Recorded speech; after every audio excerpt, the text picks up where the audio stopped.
Hello, cooking enthusiasts. This week's video is going to be another Semifreddo recipe. Normally, I don't like to do two very similar recipes back to back, but it seemed appropriate for summer, especially with a nice seasonal fruit like strawberry. So, similar to last week's video, we start by measuring some heavy cream and adding dry ingredients. In this case, a little bit of salt, xanthan gum, and gelatin. And then it's important to let that gelatin bloom for a few minutes. Like with the coffee Semifreddo, this is based on a gelato recipe from my book, Gelato Obsession, but we are modifying it in slightly different ways compared to the first Semifreddo. After blooming, the next step is to fully dissolve the gelatin, which we are doing with some quick bursts in the microwave because it's convenient. And the footage is jumping ahead a few microwave bursts in. Again, these are just 30 to 20 seconds each session with some good stirring in between. We are just trying to hit roughly between 60 and 70 degrees Celsius, which should be plenty to dissolve the gelatin. After the cream mixture is in the mixing bowl, we then add the strawberry juice to the measuring vessel to kind of rinse it out, and then it goes into the mixing bowl as well. Now, this was homemade strawberry juice that we previously measured for the recipe and froze for just a few days because of scheduling. I do recommend getting nice seasonal fruit like this and either work with it fresh or freeze the whole fruit slash juice yourself, but frozen fruit could work in a pinch. Next, we are measuring some Greek yogurt. I, of course, make it myself, but this absolutely can be store-bought, although I have to really recommend getting full fat and Greek style because it's providing fat and concentrated protein, which is similar in function to milk powder. The major sort of fruit template recipe in my gelato book is berries and yogurt because, again, the yogurt is a great complementary flavor. It adds a little bit of general acidity and, of course, again, serves to increase solids similar to milk powder. It is, however, one of the ingredients reduced to make room for the egg whites in converting this for a semifreddo, whereas with the coffee semifreddo, there was just sort of a lot of milk we could get rid of, and this was to help keep the fruit content high. Okay, that's good.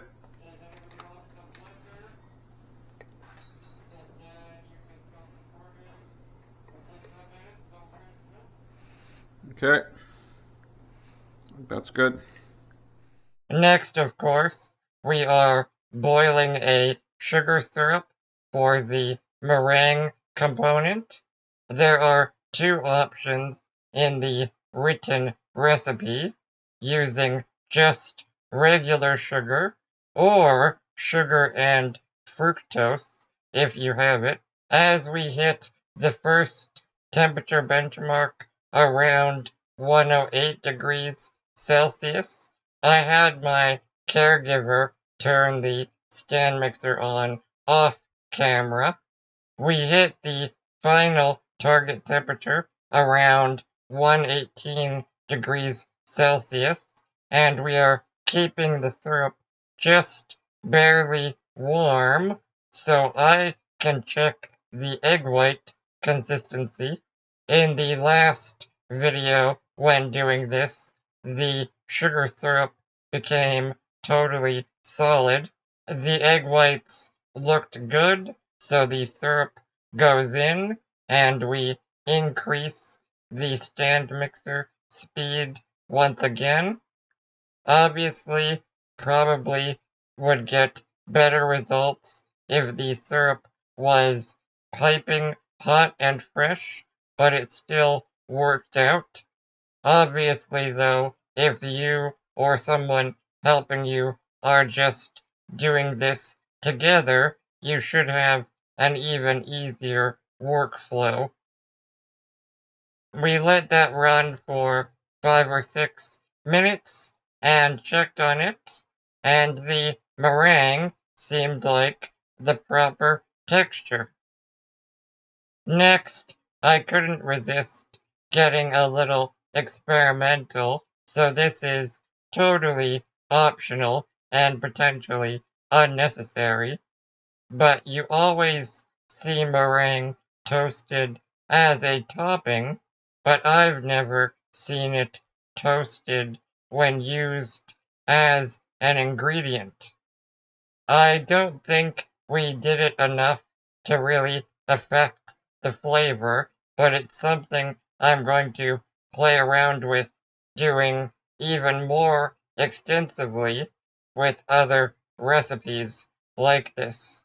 So next, we are vigorously stirring in the first installment of the meringue, and again, because so much gets stuck to the whisk attachment, this works really well to clean the whisk and stir the meringue.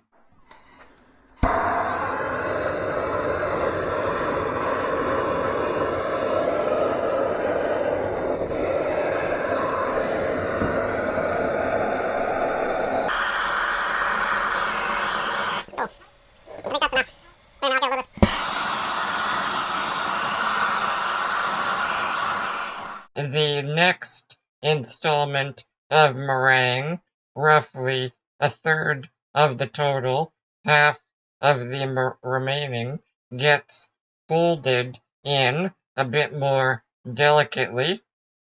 This is also another slight mistake corrected from the last video. The first two installments should be from the stand mixer into the flavor base. Now for the final folding together, we are going in the other direction, pouring the flavor base into the stand mixer bowl. I like this direction for the final folding because you sacrifice a little bit of that flavor base, but guarantee getting essentially all of the meringue into the final mixture. Given it's the primary structure as well as the primary source of sugar in the recipe, it gets slight priority. Next, we have a nice little montage of making the different layers. This won't be part of the written recipe. That is only the actual Semifreddo mousse section. because what you use for layering and decoration is so flexible, but I will briefly go over what I did. The bottom layer was roughly 300 grams of fresh strawberries, and instead of just roasting them, I caramelized them by sprinkling some sugar on top and then cooking under the broiler. Roughly 150 grams of sugar in 2 installments, and I specifically tried to caramelize them without letting the sugar soak in too much. They ended up a little bit messy and froze kind of hard, but the flavor was really good. And in the middle, we have fried pieces of white bread split open and turned into little peanut butter sandwiches. This is obviously invoking a classic flavor combination with strawberries, and I'm very pleased with how the presentation turned out. The final topping was some strawberry pocky. So again, trying to layer a lot of different flavors. Roasted slash caramelized strawberries on the bottom. Fresh strawberry juice with even a little added acid in the actual Semifreddo, and that kind of fake candy strawberry on top. After assembly, it went into the freezer overnight, and this footage is a few days later cutting a slice. I do recommend taking the entire thing out and then cutting it with a hot knife as opposed to whatever my dad is doing. In the end, I'm super happy with the flavor and the overall appearance. Texture-wise, there is more ice crystals than I would like. If this had been a churned dessert like gelato or sorbet, that level of crystalline texture would be unacceptable.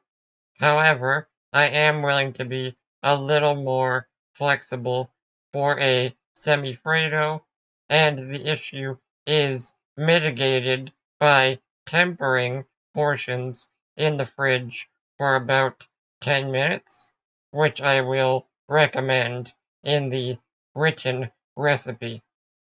So this and similar flavors could use a little more development, but overall a massive success and crowd pleaser. If you have any questions about this recipe or frozen desserts in general, let me know in the comments. Please consider sharing this video. Otherwise, thank you for watching.